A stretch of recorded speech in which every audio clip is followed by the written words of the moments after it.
Good morning India. আশা করি তোমরা সবাই খুব ভালো আছো। আমিও খুব ভালো আছি। আজকে স্বাধীনতা দিবসের দিন, 15ই আগস্ট। সকলকে অনেক অনেক শুভেচ্ছা। তোমরা সবাই আজকে খুব আনন্দ করো, আমিও আজকে খুব আনন্দ করব। ভাবছি একটু কোথাও ঘুরতে বেড়াতে যাব।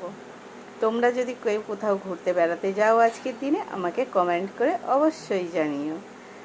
তো যাই হোক, আজকে সকালবেলা আমার টিফিন করতে আমি বসে গেছি। একদম বাঙালি খাবার, মুড়ি আর তরকারি আর কাঁচা লঙ্কা, এটাই আজকে সকালে আমার টিফিন। তোমরা আজকে সকালে কে কী টিফিন করলে অবশ্যই আমাকে কমেন্ট করে জানিও। আর আমার চ্যানেলকে ভালো লাগলে লাইক করো, শেয়ার করো, সাবস্ক্রাইব করো। আবার দেখা হবে তোমাদের সঙ্গে নতুন ভিডিওতে। Thank you.